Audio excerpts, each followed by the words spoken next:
वाराणस्यां भैरवदेव संसार भयनाशनम्। ओम श्री काल भैरवाय नमः। जय भैरव दर्शकों, स्वागत है आप सभी का पावन भैरव ज्योतिष पर। दर्शकों, 10 महाविद्याओं की साधना में आपको नवरात्र के इस पावन पर्व पर बता रहा हूँ और इसी कड़ी में आज मैं आपको बताता हूँ दूसरी महाविद्या भगवती तारा की साधना। आज मैं आपको तारा की साधना बताऊंगा, इसमें उग्र तारा भी है, उसकी साधना मैं आपको बताऊंगा अपने दूसरे चैनल तांत्रिक सूर्यकांत जी पर। वो मेरी साधना है, थोड़ी सी तामसिक साधना है, तो वो साधना उस चैनल पे बताऊंगा। यह सात्विक और सौम्य साधना है, घर पे बैठ के करी जा सकती है। दर्शकों, संसार में जितनी भी साधनाएं हैं उनमें माँ तारा की साधना सबसे अधिक महत्वपूर्ण मानी गई है। क्यों? क्योंकि आज का जो युग है वो है माया का युग है। माया की इज्जत है, इंसान की इज्जत नहीं है, और माया माँ तारा ही आपको देती है।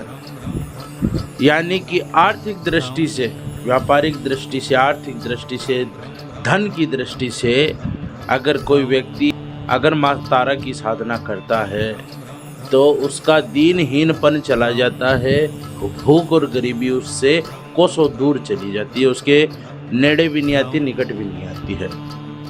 जिन लोगों ने भगवती तारा की साधना कर ली है उन व्यक्तियों को कभी भी किसी के आगे पैसों के लिए हाथ फैलाने की ज़रूरत नहीं है, अत्यधिक श्रम करने की आवश्यकता नहीं है, बहुत ज़्यादा कार्य करने की आवश्यकता नहीं है। जिन पे माँ तारा की कृपा हो गई वह लोग न तो भूख मरते हैं, उनके घर से 50 लोग अपना पेट भर के जाते हैं। ऐसी व्यवस्था बन जाती है जब व्यक्ति माँ भगवती तारा की साधना कर लेता है। भगवती तारा प्रतिदिन यदि आप इनकी साधना कर लेते हैं तो प्रतिदिन 2 तोला सोना आपके सिराने रख के जाती है प्रतिदिन। भगवती तारा की साधना नवरात्र में यदि विधि विधान से की जाती है तो हर इच्छा पूर्ण होती है, साधक की मनोकामना सफल होती है, उसके सोचे गए सारे कार्य संपूर्ण होते हैं। और यह एक ऐसी मैं आपको साधना बता रहा हूँ, इसमें माँ तारा का प्रत्यक्ष दर्शन भी संभव है। विधि विधान की आवश्यकता है, पूर्ण श्रद्धा की आवश्यकता है। तो ज़्यादा समय नष्ट न करते हुए मैं आपका वीडियो प्रारंभ करता हूँ। उससे पहले एक निवेदन आपसे है, मेरे जितने भी दर्शक हैं मेरी साधनाएं देख रहे हैं, मेरे चैनल पर बताए गए प्रयोग भी देख रहे हैं, लेकिन वह दर्शक चैनल को सब्सक्राइब नहीं कर रहे, वीडियो को लाइक नहीं कर रहे, तो वीडियो को लाइक करोगे, चैनल को सब्सक्राइब करोगे, तभी परिवार बड़ा बनेगा और मुझे यह प्रेरणा मिलेगी कि मुझे ये साधनाएं आप सब लोगों के साथ साझा करनी चाहिए। क्योंकि आज के युग में अगर हम देखें तो सनातन में जो भी साधनाएं थी वो सारी साधनाएं धीरे धीरे लुप्त हो रही हैं। कोई उनको करता नहीं है, ज्ञान का अभाव हो गया है, लोग इनमें हाथ ही नहीं डालना चाहता। साधना का अर्थ ही लोग यह समझते हैं कि 100 साल जंगलों में जाके एक पैर पे खड़े होके हाथ जोड़ के प्रार्थना करनी है। साधना के अलग अलग रूप हैं, कुछ देव जल्दी सिद्ध हो जाते हैं, कुछ देव में समय लगता है। एक दिन की भी बहुत सी साधनाएँ हैं, एक रात्रि की साधनाएँ हैं, 4 घंटे की भी साधनाएँ हैं। करने वाला चाहिए, ज्ञान होना चाहिए, ठीक है। तो आप सभी को मैं जो साधनाएं साझा करता हूं उसकी मुझे प्रेरणा मिले, इसलिए लाइक और कमेंट करें, अपनी राय दें, साथ ही चैनल को सब्सक्राइब ज़रूर करें। तो शुरुआत करते हैं माँ भगवती तारा की साधना किस प्रकार करें। सर्वप्रथम आपको थोड़े आवश्यक निर्देश दे देता हूँ जो आप इसमें ध्यान रखें कि यह जो साधना है इसमें पहली बात तो स्त्री पुरुष का कोई भी इसमें बंधन नहीं है। स्त्री भी कर सकती है, पुरुष भी कर सकता है, बालक बालिकाएं भी कर सकती हैं, वृद्ध व्यक्ति भी कर सकता है, गृहस्थ कर सकता है, साधु संत कर सकते हैं, कोई भी कर सकता है साधना को। इसमें कोई भी वो बंधन नहीं है, न उम्र का बंधन है न लिंग का बंधन है, कोई भी करे, खुल के करे। साधना प्रारंभ का जो समय रहेगा वह रहेगा नवरात्रि का शुक्ल पक्ष की जो प्रथम तिथि आती है, प्रतिपदा। चाहे आप चैत्र में करें, चाहे आप इनमें अश्विन में करें, या और जो 2 गुप्त नवरात्रि आते हैं उनमें करें, कर सकते हैं। प्रतिपदा के दिन ही आपने करने हैं। साधना में जो समय है वो समय रहता है साधना का, अमृत योग रहता है। उस दिन का जो अमृत योग हो, अगर आप दिन में करें तो दिन में अमृत योग में करें, रात्रि में करें तो फिर रात्रि को आप 11 बजे के बाद यह साधना प्रारंभ करें। ज़्यादातर यह साधना के जो अनुभव हैं और जो ज़्यादातर जिन्होंने यह प्रयोग किए हैं, यह साधना मुख्यतः रात में ही की है, क्योंकि गुप्त होने के कारण लोग इन्हें ज़्यादातर रात्रि में ही करते हैं। तो इन्हें रात्रि 11 बजे बाद आप प्रारंभ कर सकते हैं। इस साधना की सबसे बड़ी खास बात यह है कि साधना में हर चीज़ गुलाबी हो, यह ध्यान रखना। हर चीज़ प्रयास ये रहे कि साधना की 99% चीज़ें जो सामग्री आप यूज़ करें स्वयं को साधना में, सारी चीज़ें गुलाबी हो। जैसे कि आपने जो वस्त्र पहनने हैं वो गुलाबी रंग के पहनने हैं। अगर आप पुरुष हैं तो धोती और अगोछा भी आपका गुलाबी हो। अगर आपके पास गुलाबी नहीं है तो उसे रंगवा लें और गुलाबी कर लें। स्त्री है तो गुलाबी साड़ी पहने। सबसे बड़ी बात, इस साधना में आपके शरीर पर केवल वही वस्त्र होना चाहिए, उसके अतिरिक्त कोई और दूसरा वस्त्र नहीं होना है। यानी आपने कच्छे गंजी बनियान भी नहीं पहनने हैं। स्त्री हैं तो उन्हें अंदरूनी वस्त्र भी नहीं पहनने हैं, सिर्फ साड़ी, केवल साड़ी ही पहननी है। पुरुष है तो उसे केवल धोती और ऊपर अगोछा ही रखना है, अंदर कुछ भी नहीं पहनना है। इसमें आप जो बाजोट लें वो गुलाबी रंग की लें। इसके अंदर आप जो रुई की बत्ती भी बनाएं तो गुलाबी रंग की बनाएं। जो आसन लगाएं वो गुलाबी रंग का हो, सूती या ऊनी आसन हो। इसमें अगर आप सर्दियों में साधना करते हैं, जैसे नवरात्र के समय करते हैं, शारदीय नवरात्र में तो ठंड हो जाती है रात के समय, तो अगर आप कुछ ओढ़े तो वो वस्त्र भी आपका, वो कंबल भी आपका गुलाबी हो। जो चावल आपने अक्षत प्रयोग करने हैं उन्हें भी आपने गुलाबी रंग में रंग लेना है। आपके जो कक्ष की जो दीवारें हैं वो भी आपने गुलाबी रंग में, या तो आप उन्हें पुतवाल दीवारों को, कमरों को, जो कमरे में जो खिड़की है, दरवाजे हैं, उनको गुलाबी रंगवा लें। अगर ऐसा नहीं कर सकते हैं तो उनके ऊपर गुलाबी रंग का अखबार, कागज़ कुछ भी आप बिछा दें, उनको गुलाबी कर लें। कमरे में अगर बल्ब की व्यवस्था है, जो रोशनी होती है, तो अगर बल्ब आप गुलाबी लेके आएँ तो वो सर्वाधिक अच्छा है। और यह सारी क्रियाएँ आपने साधना शुरू करने से एक दिन पहले ही कर लेनी है। हर चीज़ की व्यवस्था आपने एक दिन पहले से ही जचा के रखनी है। साधना में जो आपकी दिशा रहेगी वो रहेगी उत्तर की तरफ। आपका मुख उत्तर में हो, देवी का मुख दक्षिण में हो। इसमें आपको आवश्यक है जो माला आपकी लगेगी, मोतियों की माला और अभिमंत्रित साबर मंत्रों द्वारा सिद्ध माला होनी चाहिए, संस्कारित माला होनी चाहिए। यह माला यदि आपको किसी चीर परिचित, किसी तांत्रिक पंडित से मिल जाती है तो अच्छी बात है, नहीं मिलती है तो आप मेरे से संपर्क कर लेना। आपको यह माला व्यवस्थित करके दी जाएगी। साथ ही भगवती तारा का मंत्र आपके पास यंत्र होना चाहिए और साथ ही उनका चित्र होना चाहिए।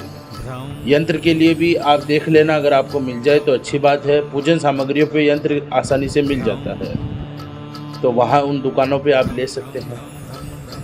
इसमें जो आपने नैवेद्य लगाना है वो आपने लगाना है बेसन का और घर का बना हुआ नैवेद्य। बाहर का कुछ भी नैवेद्य आपने इसमें भोग नहीं लगाना है। अब मैं आपको बताता हूँ इसकी विधि कि आपको यह साधना करनी किस प्रकार है। प्रतिपदा के दिन रात्रि के समय 11 बजे से पूर्व आप 10 बजे ही स्नान आदि कर लें, निवृत्त हो जाएं। और जो भोजन है वो आप साधना के 3 से 4 घंटे पहले ही कर लें, यानी 6 से 7 के बीच में ही आप भोजन कर लें। और हल्का भोजन करें, कम भोजन करें, शरीर हल्का रहना आवश्यक है, वो आप करें।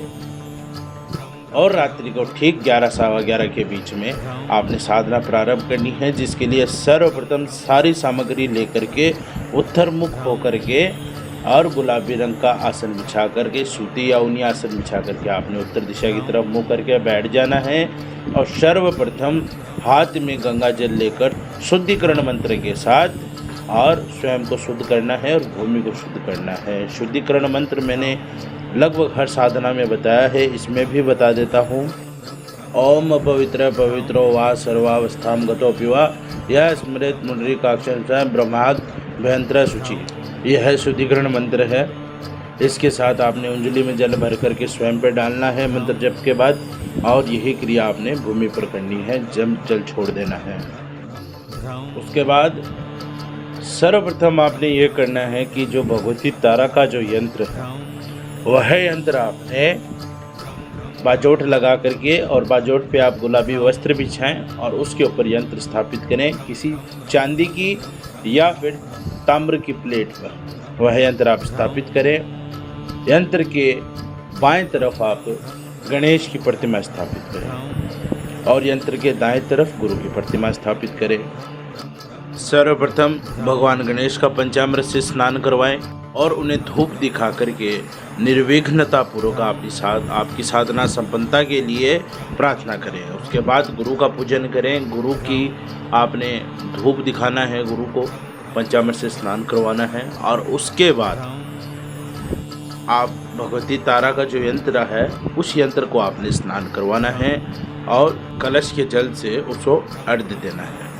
जल का आचमन करवाना है। भगवती तारा का आपने चित्र स्थापित करना है।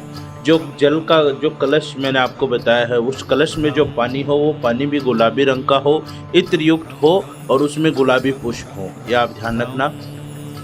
अब आपने जो गुलाबी चावल मैंने आपको बताए थे वो गुलाबी चावल आपने बाएं से दाएं की तरफ रखते हुए 7 ढेरियाँ एक ही लाइन में लगा देनी है। चावल की 7 ढेरियाँ आपने बनानी है उन चावलों से, और प्रत्येक ढेरी पर आपने 1 लौंग और 1 इलायची रख देनी है। इस बात का ध्यान रखें। दीप प्रज्वलित करें।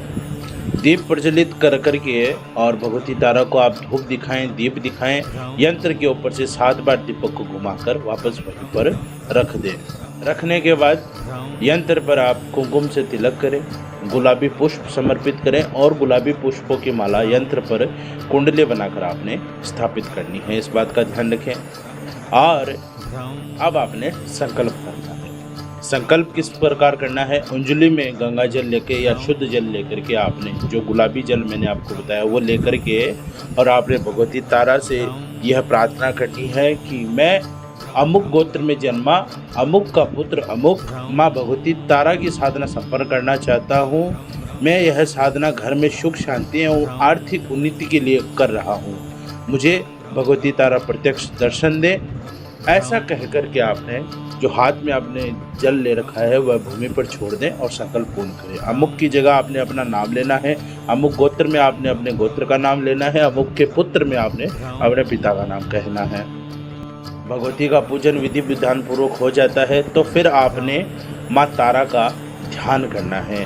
ध्यान किस प्रकार करना है? ध्यान मंत्र आपने एक बार ही बोलना है और इस प्रकार बोलना है। प्रत्यालीड पदापितांग घृष वृहद घोराट हासापरा खड़ेन्द्रीवर कार्त्री खर्प भुजाहुंकार बीजोद्भवा खरवा नील विशाल पिंगला जटाजुटे कनागेर्युता जाड्यस्य कपालकृत जगंता अंत्युग्र तारा स्वयं। यह आवाहन मंत्र आपने एक बार बोलना है और इसका जो अर्थ होता है वो होता है कि हे माँ तारा, महाविद्या जो है नरमुंड धारण किए हुए हैं, जिन्होंने सिर पर नरमुंडों का ताज पहन रखा है, उनके 4 हाथ में कलाइयों पर सर्प लपेटे हुए हैं, कंठ में सर्प लपेटा हुआ है, दरिद्रता रूपी शत्रु पर पांव रखकर खड़ी है। ऐसी ही तारा को मैं भक्ति भाव से प्रणाम करता हूँ। इसके बाद आपने नैवेद्य का भोग लगाना है। जो नैवेद्य का आप भोग लगाएं, मैंने आपको पहले भी बताया था, बेसन से बनी हुई कोई मिठाई हो जो घर में ही बनी हो, चाहे बेसन की आप बर्फ़ी लें, चाहे बेसन की कोई आप लड्डू लें, कुछ भी लें, बेसन की मिठाई ही होनी चाहिए। बाज़ार की नहीं होनी चाहिए, घर पे बनी हुई बेसन की मिठाई होनी चाहिए। इसके बाद आपने मोतियों की माला पर भगवती तारा का मंत्र जाप करना है। उससे पूर्व आपने एक माला गणेश की करनी है। गणेश मंत्र है वक्रतुंडाय हुम। गणेश का बीज मंत्र है, मैं 1000 बार बता चुका हूँ। हर साधना में आप इसको प्रयोग कर सकते हैं। साथ ही गुरुदेव का जो मंत्र आपको गुरु द्वारा मिला है, जो आपको साधना काल में आपकी जो दीक्षा के टाइम आपको दिया गया था, वो आप इस्तेमाल करें। यदि गुरु नहीं है तो आप भगवान शिव का मंत्र इसमें जपें, भगवान शिव की माला करें जो है ओम नमः शिवाय। इसकी आप एक माला करें। उसके बाद माँ भगवती तारा की आपने मंत्र जाप करना है। मंत्र है ऐं ओं ह्रीं क्रीं हुम फट। ऐं ओं ह्रीं क्रीं हुम फट। इस प्रकार आपने इस मंत्र की जाप करना है माला का। और मंत्र आपकी स्क्रीन पे दिए हुए हैं, तीनों मंत्र आप देख लीजिए। मूल मंत्र माँ भगवती तारा का मंत्र है, जिसकी आपने 108 की आपने 16,000 जाप करने हैं। प्रतिदिन आपने 16,000 जाप करने हैं। तो आप कैलकुलेशन लगा लीजिए कि आपको किस प्रकार 151 मालाएं तकरीबन प्रतिदिन आपने इसमें करनी होगी। 150 151 मालाओं के करीब आपने करनी है। और इसमें सबसे बड़ी बात यह है कि आप जो माला करें, इसमें ऐसा नहीं है कि आपने बस इसी में लीन हो जाना है। आपने जो मालाएं करनी हैं, यदि आप इसे साधना को नवरात्र काल में समाप्त करते हैं, तब तो देखो भगवती तारा की जो प्रत्यक्ष दर्शन है वो संभव है।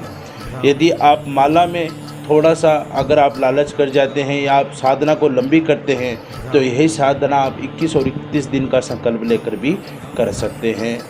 बेहतर यही है कि आप जब 9 दिन साधना करो तो आप 9 दिन अपने काम को थोड़ा सा व्यवस्थित करो, उसे रोको। आप 9 दिन की छुट्टी रखो, घर पर रहो और साधना करो। तब तो देखो 151 मालाएं प्रतिदिन हो सकती हैं, क्योंकि रात्रि में जब आप 151 मालाएं करोगे तो आप अगर 11 बजे भी बैठोगे ना, तो आपको 3 से 4 बज जाएंगे। मतलब जो अर्धरात्रि है वो पार हो जाएगी, भोर होने को रहेगी जब आप साधना समाप्त करेंगे। तो आपने जो 9 दिवस का जो समय है नवरात्र का, उसमें आप अवकाश रखें और सिर्फ साधना पे ध्यान रखें। यदि आप इतने जप नहीं कर सकते हैं, देखो 151 जप उनके लिए मामूली बात है जो दिन रात जप करते हैं। 151 जप उनके लिए भी मामूली बात है जो प्रतिदिन मालाएं करते हैं। चाहे वो 2 मालाएं करो चाहे 5 मालाएं करो, उनका अभ्यास है माला पर। जो शुरू का बंदा है, जो पहली बार उसने माला हाथ में ली है, उस बंदे से 151 मालाएं एक दिन में होना लगभग नामुमकिन होता है। तो वह व्यक्ति इस साधना को 21 या 31 दिन का संकल्प लेकर के करें और प्रतिदिन वो जो मालाएं का जाप करे वो कम से कम 21 या 31 मालाओं का आप जाप करें। तो इस प्रकार गणना के अनुसार उनकी साधना का जो काल रहेगा वो 31 दिन का कम से कम रहेगा। और जो साधक लंबी मालाएं जाप कर सकते हैं, जो प्रतिदिन जाप करते हैं, उनको 151 मालाओं का ही संकल्प लेना चाहिए। 151 मालाओं के अनुसार 8वें दिन उनकी मालाओं का समापन हो जाएगा और उनके 1.25 लाख जो मंत्र हैं वो आसानी से पूरे हो जाएंगे। तो आपने इस बात का ध्यान रखना है। और इसमें आपने ये भी ध्यान रखना है कि अगर आप दिन की पूजा करें, जैसे मैंने शुरुआत में बताया था, आप दिन की साधना करें तो फिर दिन में ही समाप्त करें। ऐसा नहीं कि आप आधी साधना दिन में करो, आधे जब रात्रि को करो, एक समय ही होगा। इस बात का आपने ध्यान रखना है। आप बताता हूँ, आपकी साधना जब पूर्ण होने को आए, जो साधक 8 दिवस की साधना करते हैं उनके लिए मैं बता रहा हूँ।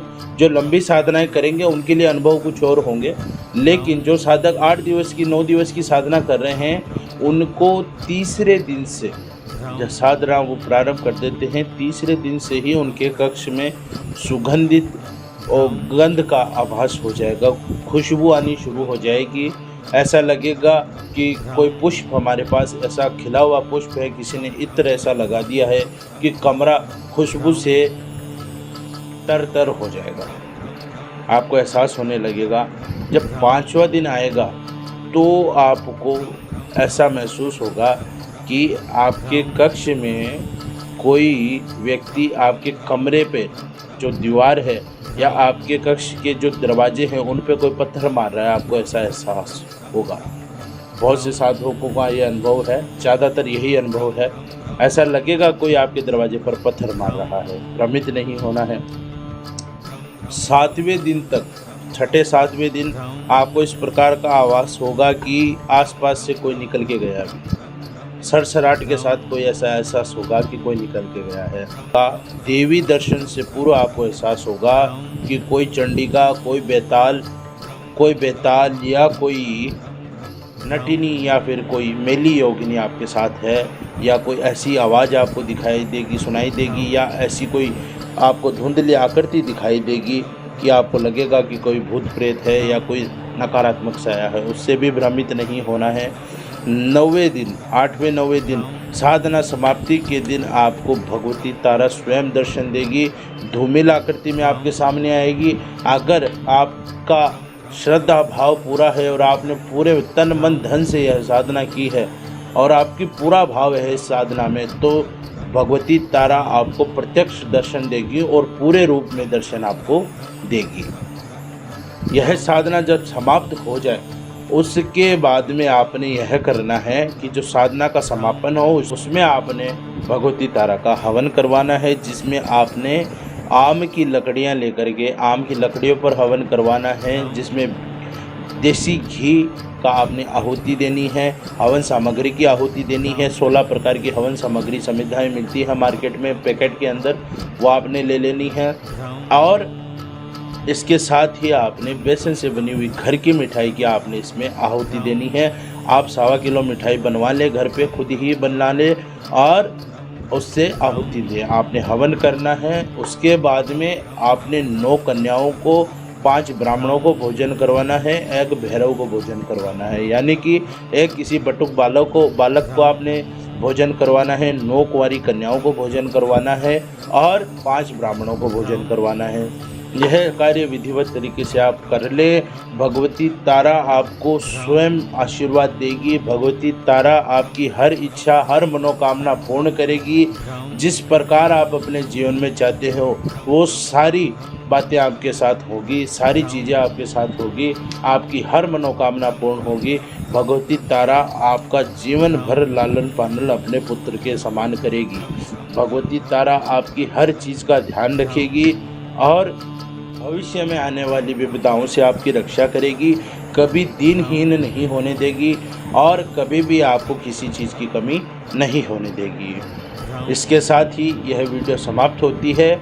इसके अलावा साधना काल में भगवती तारा की जो साधना है उसमें जो आपने ध्यान रखना है उसके कुछ नियम हैं, वो नियम मैं आपको इसमें बताऊंगा। यह वीडियो बहुत लंबा हो चुका है, उसके लिए एक अलग वीडियो में 1-2 दिन में ही डाल दूंगा। आपने वो नियम ध्यान में रखने हैं। नियम आप ध्यान में रखोगे तभी आप महाभगवती तारा की साधना आप कर सकते हो। नियम आपने ध्यान रखना है। ऐसा नहीं है कि आज नवरात्रि कल है हम साधना करें कि नहीं करें, वीडियो नहीं है। आप साधना शुरू कर दीजिए और जो नॉर्मल जो नियम आपको पता है, जैसे ब्रह्मचर्य का पालन करना है, प्याज लहसुन से दूर रहना है, मांस मदिरा से दूर रहना है, ये सब नियमों का आप ध्यान रखें। बाकी जो कुछ और इसके अतिरिक्त नियम है जो मैं अलग वीडियो बनाकर आपको बताऊंगा। यह वीडियो लगभग 25 मिनट का हो चुका है, तो इस बात का आप ध्यान रखें। चैनल के साथ लगातार जुड़े रहें, तभी आपको सारी जानकारियाँ लगातार मिल पाएगी। इसी के साथ वाणी को विराम देता हूँ। धन्यवाद। जय भैरव, जय माँ भगवती।